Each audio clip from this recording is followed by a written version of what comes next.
the 1950s, L. Ron Hubbard established Scientology as a religion.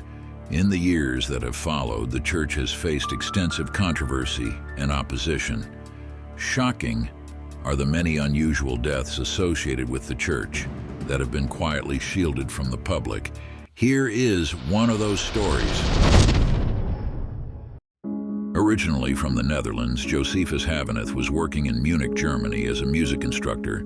He joined Scientology and in December 1979 traveled to Clearwater, Florida, and 2 months later, he was dead. What happened to Josephus Havenith? Let's dive into it. On February 24, 1980, 45-year-old Josephus Havenith was found deceased in room 771 of the Fort Harrison Hotel, owned by the Church of Scientology. An article in the St. Petersburg Times the following day stated, "A Church of Scientology member from Munich, Germany, died Sunday afternoon in his room at the church's headquarters in the former Fort Harrison Hotel." The man, who police said was in his mid-40s, died after attending a 2-day international convention for advanced Scientologists.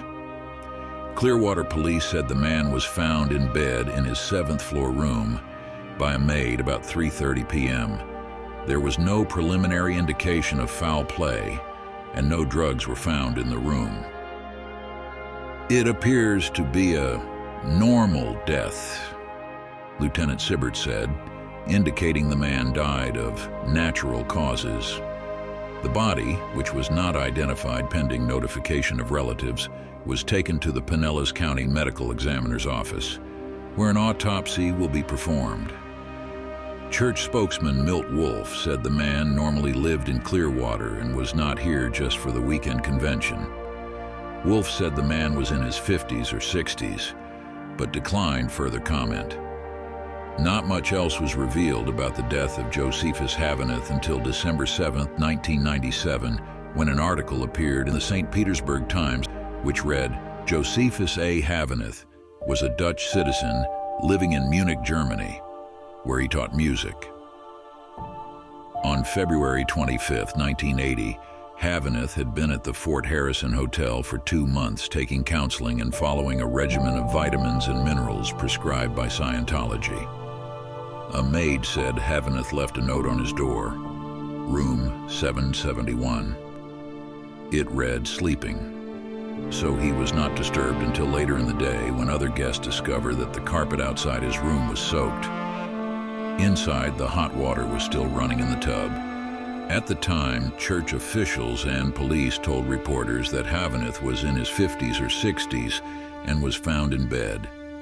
In truth, Havenith was found by the maid lying dead in the bathtub. The water was so hot, it had taken the skin off of his body. No one is certain when he died.